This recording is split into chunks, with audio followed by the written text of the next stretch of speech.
Política y Filosofía. Es especialista en Derechos Humanos y en Derecho Internacional Humanitario. Patricia se desempeñó como magistrada auxiliar de la Corte Constitucional durante varios años, es docente y catedrática de la Universidad Externada de Colombia y se desempeña como asesora del Centro Nacional de Memoria Histórica con el proyecto de análisis sociojurídico de las versiones libres de los desmovilizados. Fue autora además del libro que es base de su presentación hoy. El libro se titula Los silencios y los olvidos de la verdad, que permitieron realmente hacer un análisis histórico tanto de las diferentes experiencias de la justicia para afrontar el conflicto armado interno y también un balance muy importante frente a los alcances de la Ley de Justicia y Paz. Tiene la palabra.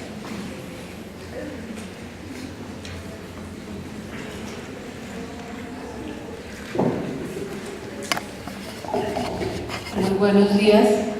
En primer lugar, quiero expresar mi sincero agradecimiento a Marta Nubia y todas las personas que le colaboran en la organización de esta cátedra por darme la oportunidad de compartir con ustedes algunas reflexiones que a lo largo de los años, en constante relación con estos temas, pues han podido quedar en mí y además consignadas en algunos trabajos, uno de ellos realizados en el marco de las investigaciones del Grupo de Memoria Histórica. Si a mí me preguntaran hoy por hoy sobre este tema, yo diría que Colombia presenta una historia de experiencias repetidas y fallidas en materia de búsqueda de la paz.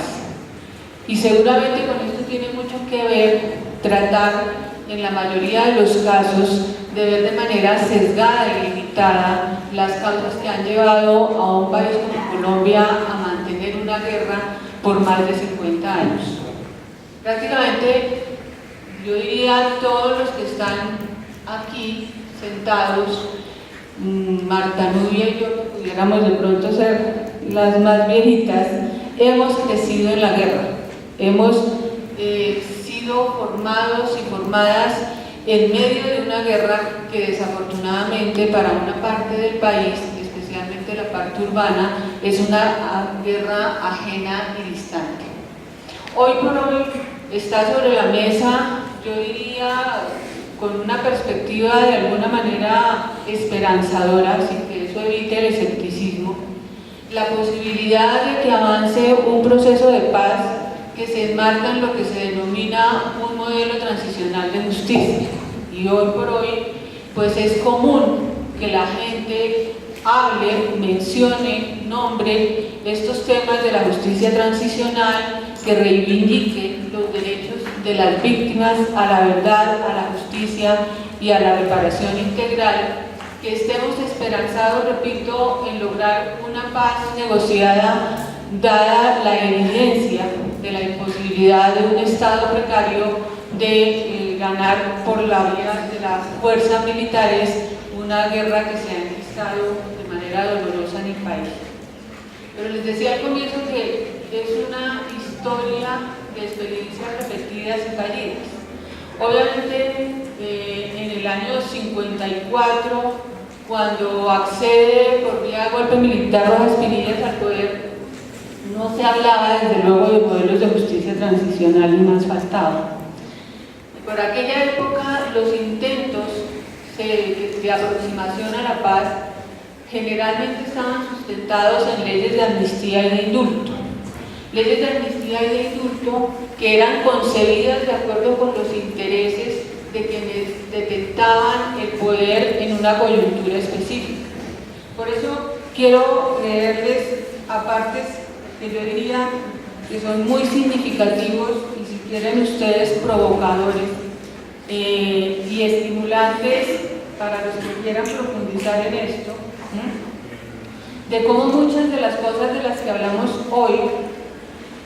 han tenido un antecedente específico, aunque con otro lenguaje, y enmarcado generalmente, y esto lo quiero recalcar porque de alguna manera es el propósito de la charla, enmarcados en lenguajes y en instrumentos de orden jurídico.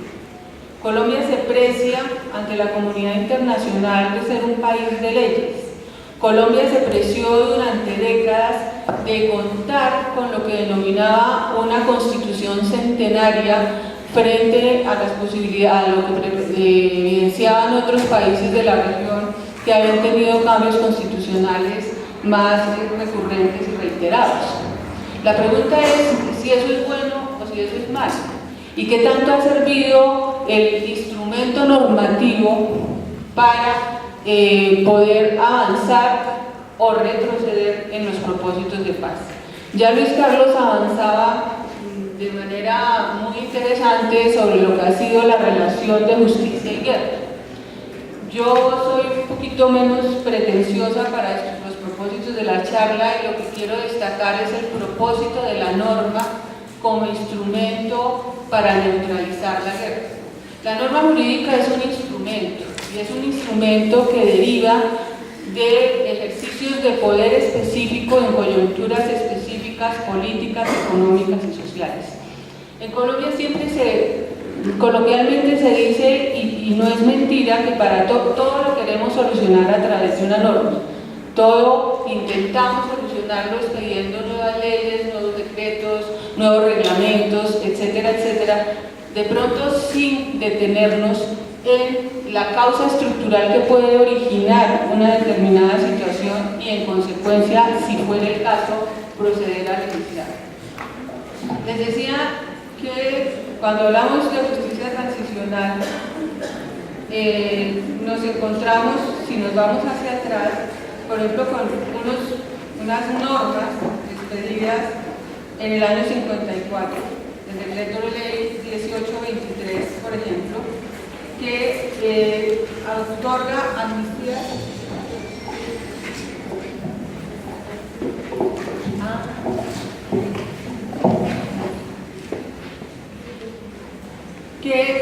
otorgó a través de Rojas Pinilla amnistías e indultos a miembros de grupos armados ilegales que hubieran cometido delitos políticos. Se concedió una amnistía que consistió en cesar el procedimiento y poner en libertad incondicional al sindicado que hubiere cometido delitos políticos. La categoría de delito político referido allí incluía aquellos hechos cometidos por nacionales colombianos motivados tanto por el ataque al gobierno, y subrayo lo siguiente, como por la extralimitación, el apoyo o adhesión a este, o por aversión o sectarismos políticos. Si ustedes se fijan en el texto de esta norma del gobierno de Rojas Pinilla, que además estuvo antecedida por otro decreto que concedía amnistía e indulto a los militares y a los miembros de la fuerza pública que habían incurrido, según ellos, en conductas irregulares que atentaban contra el honor de la misma fuerza, pues ven cómo se iba preparando el terreno y cómo lo que se dice ya en el decreto o en el fragmento de decreto que acabo de leer, lo que pretendía era otorgar amnistías e indultos a presuntos delincuentes políticos no organizados, era a título individual, no organizados, que hubieran atentado contra el gobierno, su versión,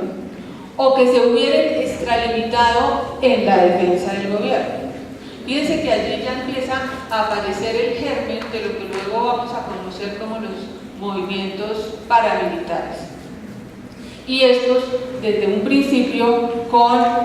protección del mismo Estado, no solo protección, sino con respaldo y con apoyo del mismo gobierno. Ese gobierno de Rojas Pinilla también, y fíjense qué curioso, o a mí me lo parece por lo menos, crea una oficina de rehabilitación y socorro con comités y filiales departamentales para los departamentos que habían sido especialmente azotados por la guerra. Una oficina de rehabilitación y socorro que en última lo que pretendía era la reinserción de aquellos que habían sido cobijados con normas de amnistía e indulto, muchos de ellos pertenecientes, por ejemplo, a las guerrillas liberales. y vean lo que expresaban esas personas desmovilizadas en este marco, fundamentalmente campesinos liberales, después de haber aceptado las condiciones del gobierno y haberse incorporado a leyes de amnistía e indulto. Ellos decían, o uno de ellos decía, cuando a principios del segundo semestre del año, en la plaza de Río Blanco, habla uno de los líderes guerrilleros, dije en solemne acto de entrega de las fuerzas revolucionarias a mi mando, cambio mi fusil por el asadón. Creí que las recíprocas promesas hechas por el representante del Ejército Nacional, coronel Convers Pardo, tuvieran un feliz y pronto cumplimiento. Hoy, al transcurso de los meses que han determinado una situación de mayor apremio en el campo económico para los moradores de la región de dichas promesas, solo tenemos el recuerdo y la esperanza de verlas realizadas. Se nos dijo que la Oficina de Rehabilitación y Socorro facilitaría a cada jefe de hogar morador de la región la suma de 1.000 pesos con responsabilidad crediticia del Estado, más 2 vacas de cría y herramientas agrícolas. No solicitamos otra ayuda que la ofrecida en el momento reconciliador del armisticio. Si entregamos nuestro fusil que nos permitió defender nuestras vidas, esperamos recibir las herramientas que nos facilite obtener el sustento diario. Esto dicho más o menos en 1955. Fíjense que ese reiterado incumplimiento del Estado, cuando ofrece a través de herramientas que pretenden ser reconciliadoras, en ese momento, específicamente por medio de leyes de amnistía e indulto, la reinserción, se olvidan fácilmente, incluso habiéndose constituido en obligaciones vinculantes para el Estado. Y ese reiterado incumplimiento, esa frustración persistente, pues desde luego no se necesita mayor análisis para entender por qué antes que permitir avanzar hacia una situación de paz, recrudece las causas estructurales de lo que ha sido el conflicto armado en Colombia. Luego viene, yo estoy pasando muy rápido porque no tengo tiempo y al final el tema de justicia y paz, pero también se me pidió que me detuviera un poquito de eso. Durante el Frente Nacional, por ejemplo, con el gobierno de Gerald Camargo, se le apuesta, después de identificar como tal vez uno de los problemas centrales, como se identifica hoy, del conflicto, la disputa por la tierra y la usurpación de la tierra, se le apuesta a una reforma agraria muy profunda, que va a terminar totalmente fracasada y que va a terminar generando más frustración y alimentando los motivos y los argumentos de una guerrilla que en ese momento compartía el discurso de las guerrillas de la región y de los movimientos de la región, a tiempo que se confrontaba con unos estados alineados fundamentalmente con el liderazgo del gobierno norteamericano, que impulsan instrumentos o tratados como el de la Alianza para el Progreso, que tienen entre sus objetivos prioritarios la lucha contra los ideales de izquierda que empezaban a tomar fuerza en la región. Durante el gobierno de Guillermo León Valencia, ya la cosa de alguna manera cambia y se ve cómo se abre el espacio a un punto que va a ser determinante para los temas que hoy nos ocupan, como el tema de la Ley de Justicia y Paz o la consolidación de un posible proceso en el marco de un modelo transicional de justicia, y es la legalización de las denominadas autodefensas. O sea, las autodefensas, me atrevo a decirlo porque suele encontrarse ese equívoco de manera recurrente, no aparecen en los años 80. Las autodefensas en Colombia tienen una tradición que se remonta mucho más atrás y se originan con el apoyo, con el respaldo y con la invitación de los diversos gobiernos. Por eso también quiero detenerme un poquito en 2 fragmentos cortos que creo que son más ilustrativos que lo que yo pueda señalar. El decreto 3398 del 65, por ejemplo, es el que expide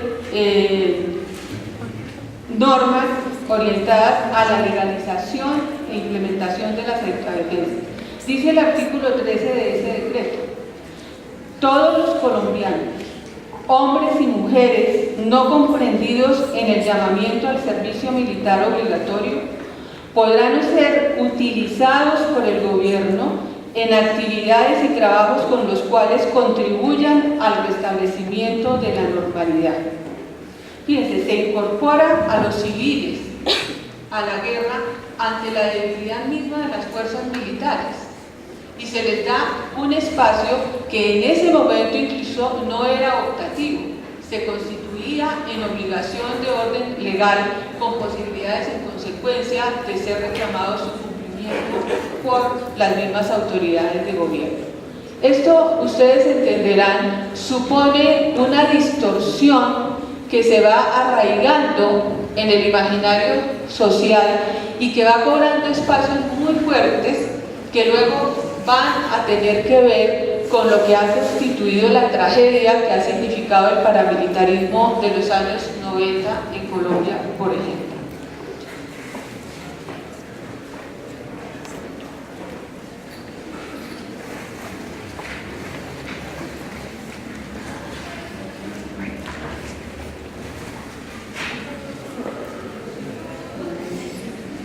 Así las cosas, y simplemente dándoles unas pequeñísimas pistas para los que quieran profundizar en el tema, por ejemplo, la investigación a la que aludió Marta Nubia, de la que tuve oportunidad de ser coautora con otra colega, Nuria Herrera. Allí está descrito paso a paso, para quienes quieran profundizar, cómo fue ese desarrollo que tratamos de mostrar desde la óptica de cómo cada una de estas ideas, cada una de estas propuestas, que tiene origen en una coyuntura política, social y económica muy específica, termina consignada y enmarcada en normas jurídicas que dan cuenta de lo que ha pasado en este país. Por eso quería señalar que el problema de lo que ha sido, por ejemplo, la entrega del monopolio de la fuerza del Estado a civiles, en perspectiva de que contribuyan, entre comillas, a acabar con una guerra prolongada sin atender las causas que originan esa guerra, es una historia repetida y fallida en el Estado colombiano. Cuando ustedes recuerdan, seguramente, que la Constitución del 91, que también surge como una esperanza en un momento histórico muy, muy complicado, para los que no estén al tanto, la Constitución política del año 91 no surge precisamente del consenso tranquilo y sereno de los distintos sectores, conscientes de que de pronto la Constitución del 86 no respondía a las necesidades y expectativas de una sociedad como la colombiana, sino que fue producto de una coyuntura en la que se presentaba uno de los picos de violencia más fuertes que ha tenido el país, originada principalmente, aunque no únicamente, pero principalmente por la fuerza del narcotráfico. Esto lleva a que esa Constitución, que logra un consenso importante y logra dar un paso adelante, que desafortunadamente muchos entendieron o quisieron entender que una vez expedida ella iba a solucionar todos los problemas, pues no, simplemente demarcaba un nuevo pacto social, un pacto político, en el cual, por ejemplo, se intentaba superar una de las causas estructurales del conflicto en Colombia, como lo ha sido la exclusión y la discriminación, el desconocimiento y la vocación de aniquilamiento de poblaciones minoritarias. Entonces se avanza en la construcción de un discurso constitucional garantista propio del Estado Social de Derecho, en donde se establecen como principios rectores la pluralidad, la participación, la solidaridad, desde luego la igualdad, etcétera, etcétera. Valores como la paz, valores como el pleno empleo, por ejemplo, también se incluyen en esa Constitución. y se abre el espacio para que las personas pasen a ser el epicentro fundamental de una sociedad enmarcada en un Estado que tiene obligaciones con ellas y la principal, garantizar condiciones de dignidad para que ellas puedan desarrollar su propia vida. Ahí se da un cambio importantísimo por cuanto la Constitución del 86 ponía en situación asimétrica desfavorable al individuo frente al Estado, con un modelo como el consignado en la Constitución del 91 o lo que queda de ella después de 40 y pico de reformas. Lo que se pretende es exactamente lo contrario. El individuo es el epicentro de la sociedad y el individuo en su individualidad como universo único, diferenciable, le reclama a un Estado, le reclama al Estado y a sus instituciones, y así debe hacerlo, la posibilidad real de realizar a plenitud todos y cada uno de sus derechos, y obviamente le reclama al Estado condiciones que garanticen dignidad, lo que supone desde luego condiciones de paz y armónica convivencia. Incluso, y ustedes lo saben, se consigna en el artículo 22 de la Constitución la paz como un derecho y como un deber de todos y cada uno de los asociados al Estado colombiano. Esa Constitución del 91 también incorpora algo que va a ser muy importante para el tema que intentamos abordar, y es el artículo 93 de la Constitución, que muchos denominan coloquialmente el que da vía al bloque de constitucionalidad. Ese artículo 93 establece que todos los tratados que suscriba el Estado colombiano sobre derechos humanos y derecho internacional humanitario se incorporarán con rango de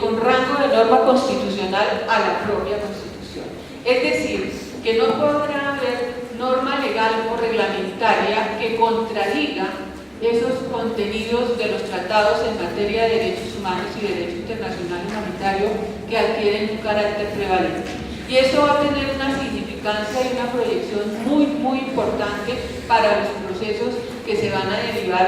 de nuevo en perspectiva de búsqueda de la paz. Pero también la Constitución del 91, en el artículo 214, al desarrollar lo pertinente a los estados de excepción, que en las épocas pretéritas a las que me he referido llamábamos estados de sitio, allí se constitucionaliza o se incorpora también a lo que denominamos el bloque de constitucionalidad el derecho internacional humanitario. Ustedes saben que el derecho internacional humanitario es el derecho que regula la guerra. Es el derecho que le da normas específicas al desarrollo de un conflicto, bien sea entre estados o al interior de los propios estados. Con esas dos normas, Colombia sigue avanzando en esa búsqueda, yo diría, en muchas etapas a ciegas de la paz, un poco ciega y sorda y muda, como suele decirse ahora de manera coloquial, a por qué se produce el conflicto, cuáles son las causas estructurales del conflicto y cómo llegar a ellas. Usualmente en este país se producen normas de mucho impacto cuando la situación está en puntos de quiebre muy fuertes, en puntos de confrontación, generalmente atravesados desafortunadamente por derramamiento de sangre, por desplazamientos forzados y por la comisión de todo tipo de delitos que tienen que ver con el desarrollo de un conflicto armado interno y el desarrollo de una guerra interna como la que sufre Colombia. Por eso, durante el gobierno de Álvaro Uribe, un gobierno a todas vistas con un fuerte componente autoritario, se le ofrece al país avanzar en procesos de reinserción y de reconciliación con grupos armados ilegales al margen de la ley. Recuerden que estaba en su furor del paramilitarismo. Recuerden que el país estaba prácticamente cercado en ciertas regiones extensas del mismo por los paramilitares que avanzaban en su arremetida, destruyendo y arrasando, argumentando la defensa de la institucionalidad y del propio Estado y la necesidad de, comillas, complementar a las Fuerzas Armadas en el esfuerzo que según ellos no podían haber concretado, entre otras varias cosas, por las limitaciones, fíjense lo absurdo del argumento, por las limitaciones que les imponían las normas propias del derecho internacional de los derechos humanos y el derecho internacional humanitario. Era un poco el falaz argumento de mientras a nosotros la fuerza pública que representa la democracia, etcétera, etcétera, se nos imponen todos los límites que supone la aplicación estricta del derecho internacional humanitario, a quienes combatimos se les permite combatir con toda la apertura y sin sometimiento a ninguna regla, y eso de alguna manera tácitamente o con cierta timidez, pero se decía, es lo que impide que ganemos la guerra. Yo creo que hoy por hoy, y estoy hablando desde el título personal, ya es innegable el hecho que el ofrecimiento del gobierno de Uribe en el primer mandato estaba orientado a lograr condiciones políticas para reincorporar a la legalidad a los paramilitares. El primer proyecto, que se conoció como el proyecto de alternatividad penal, fue un proyecto que a veces yo pienso que estaba era tan terriblemente contrario a los estándares mínimos del derecho internacional e incluso de nuestra propia Constitución, que yo pienso que a veces pienso que fue hecho adrede, porque eso abrió el debate y generó reacciones muy fuertes de múltiples sectores de la propia comunidad internacional, de sectores defensores de derechos humanos y de organizaciones de víctimas que veían con horror lo que planteaba ese primer proyecto denominado de alternatividad penal, que consignaba condiciones de impunidad absolutamente innegables, desconocimiento de los derechos a las víctimas y demás. Así se abre el debate con mucha fuerza y casi generando posiciones antagónicas. Inmediatamente se produce este fenómeno y la comunidad internacional reacciona también de manera muy fuerte. El proyecto es retirado y yo diría que con cierta prontitud el gobierno empieza a avanzar en la presentación de otro proyecto, si me permiten el término, un poco más mesurado, un poco más acotado a las demandas del derecho internacional y a las demandas, me atrevo a decir, éticas que suponía una propuesta de estas características. Obviamente el proyecto siempre se anunció y así quedó establecido, invitaba a todos los actores armados ilegales que operan en Colombia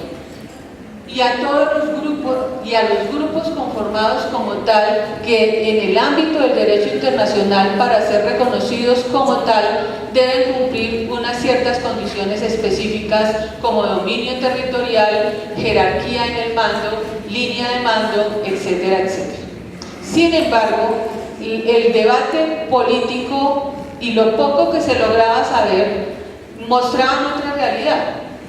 Esa norma, que luego vamos a conocer como la Ley de Justicia y Paz, tuvo como antecedente un proceso de negociación. Y aquí debo aclarar que cuando hablamos de justicia transicional, esos procesos de negociación son admisibles, son necesarios, porque precisamente los modelos transicionales de justicia lo que buscan es por vías excepcionales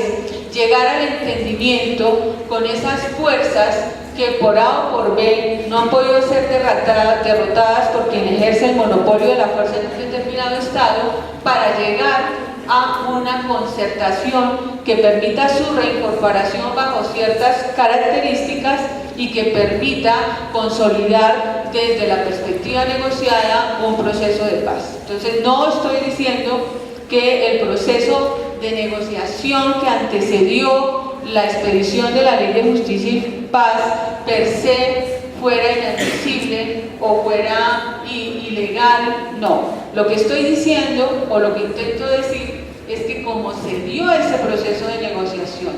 totalmente de espaldas al país, y yo me atrevo a decir con un propósito específico, no de superar las causas estructurales del conflicto, de hacer reformas institucionales y políticas, transformaciones, y de poner en el centro de todo el proceso el derecho de las víctimas, sino de instalar y afianzar un modelo autoritario de gobierno que había estado de alguna manera aliado con muchos de los que conformaban esos grupos, y estoy hablando concretamente de los paramilitares, pudieran llegar a una negociación. Y ahí vienen una cantidad de hechos que pudieran tener el carácter de simbólicos, pero que llegan a ser muy importantes. Es la recurrente imagen, bueno, no tan recurrente, creo que debería serlo más, para llamar la atención de qué fue lo que pasó de la invitación del Congreso a los principales líderes del movimiento paramilitar, que con esa visita anunciaban cómo aspiraban a llegar a lo que se supone es el órgano de representación democrático en un Estado de Derecho, muy envanecidos y empoderados por cuanto lo que iban a defender, y eso se va a demostrar en las versiones libres, no era un discurso político justificatorio de todas las atrocidades que habían cometido a lo largo y ancho del país. Obviamente, la Ley de Justicia y Paz, al menos personalmente, yo no la reconozco como una ley propia en estricto sentido de un modelo transicional, por varios motivos. Pues el conflicto sigue vigente, como lo sigue hasta hoy. Su vocación, como les digo, no era precisamente restaurar las condiciones democráticas para el libre ejercicio de derechos, para evitar la exclusión y la discriminación, sino, en mi opinión, arraigar un modelo autoritario, con prácticas autoritarias de un gobierno que lo demuestra a los pocos años, aspiraba a consolidarse durante largo tiempo en el país. Esa Ley de Justicia y Paz, después de los debates correspondientes y demás, parte de una premisa que la hace desde el inicio contradictoria a los propósitos que de alguna manera se pretendieron hacer explícitos tanto en el texto de la ley como en su presentación. ¿Y cuál es esa contradicción o de dónde surge? El no reconocimiento en la propia ley, y obviamente tampoco en el discurso político de quienes detentaban el poder por esos años, del conflicto armado interno. Se utilizaban elementos propios de un modelo transicional, inadmitiendo que en Colombia existía un conflicto armado interno. Y obviamente esto genera consecuencias de orden político y jurídico muy fuertes y que van a contribuir de alguna manera a lo que considero es el fracaso de un modelo que, si bien contenía elementos de justicia transicional, en sentido estricto no lo era. En las negociaciones todo indica que se pactaron muchas cosas, una de ellas ya la mencioné, el acceso abierto y pleno a los líderes del paramilitarismo al Congreso, por ejemplo. Pero yo creo que les interesaba más, aunque eso les interesaba desde luego, más que eso les interesaba mantener las prerrogativas de dominio territorial y la garantía de que no iban a ser obligados a la restitución, especialmente de las tierras que habían, comillas, conquistado por la vía de la fuerza y cometiendo todo tipo de delitos. Se les decía, ustedes se incorporan al proceso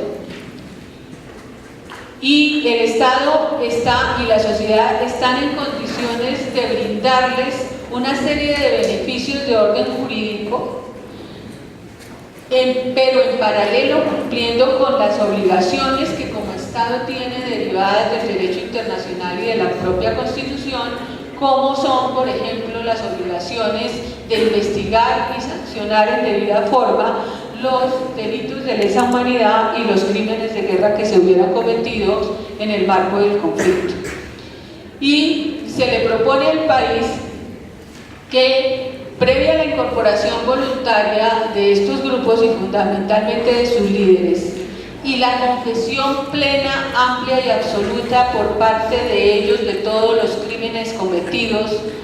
la confesión sobre quiénes estaban detrás de esos crímenes, las informaciones sobre personas desaparecidas, secuestradas, ubicación de fosas, delitos sexuales, etcétera, etcétera. Ellos iban a contar todo eso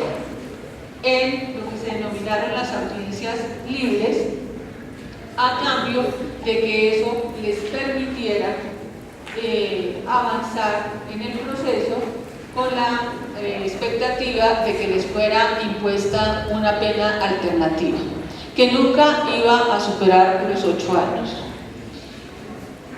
Como modelo, yo no voy a entrar en el debate de si los 8 años eran muchos o muy poquitos, que las atrocidades, etcétera, etcétera. Lo que se vio claramente en las versiones libres es que los líderes de estos grupos paramilitares, de estos bloques, nosotras tuvimos oportunidad de estudiar a fondo el bloque Montes de María, en cabeza de Eduardo Cobos y de Juancho Dique. Tal vez recuerdan, hace 15 días, si no recuerdo mal, El Espectador publica una entrevista con Eduardo Cobos, porque él cumple los 8 años en estos días. Él debe salir de la cárcel en estos días. Y a mí me impresionó en la entrevista cómo todo lo que dice él de alguna manera repite lo que él dijo y repitió a lo largo de horas y horas y horas interminables de versiones libres en el momento en que él fue procesado. Él siempre repetía lo mismo. Ellos reivindicaban una acción política necesaria y reivindicaban su condición, según ellos, de ser una especie de salvador.